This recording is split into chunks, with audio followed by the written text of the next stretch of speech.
Grace and peace. I'm Pastor ReNe'e Teague, and I'm with you this day for just a little thought. Just a little thought.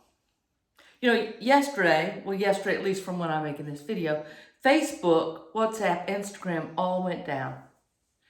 They went down, and for 5 or 6 hours, no one could scroll Facebook and Instagram to see what was happening. Now, I understand that there are some who lost business and that kind of thing, and that's not who I'm talking to.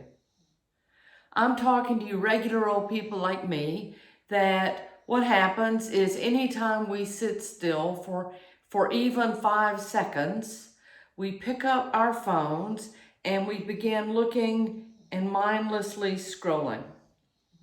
This is what we do. We do it when we should be visiting with our families.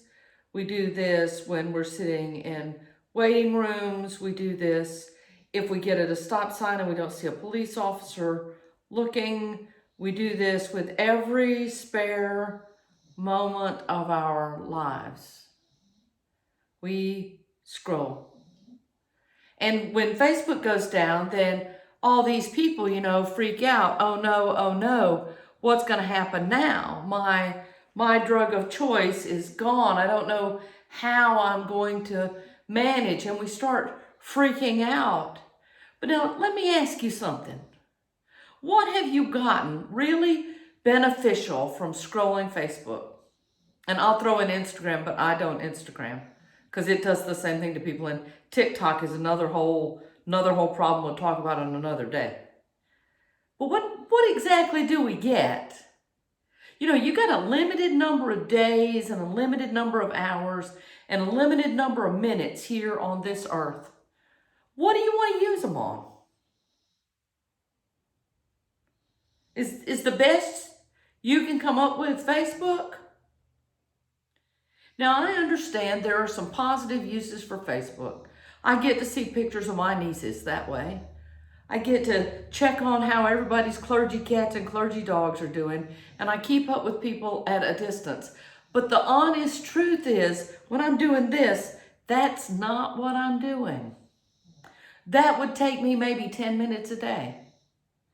And the rest of the time gets invested in reading posts that cause my blood pressure to rise, in looking at things that I might buy that I don't really want and being tempted to click on links. By the way, don't ever click on the links in Facebook. But I get tempted to click on links. But most of it is just mindless. So I have a challenge for you. On my same phone where I can click Facebook, I could also click any number of book apps. And I could click on those book apps and I could read like real writing instead of Facebook. Now, for a while, I got sucked into doing news that way. That wasn't any better, to be honest. But reading a book is good for me. It's good for me. It expands my mind. It gives me new things to think about and new ways to see things. It's not so mind-numbing and so addictive as Facebook. And so there is the possibility that I will not pick up my phone when I have an opportunity to be with my family or with my friends or with my dog, or maybe just with myself. Ask yourself, how much time yesterday did I spend with the Lord? And how much time did I spend looking at my phone? Which one is fruitful?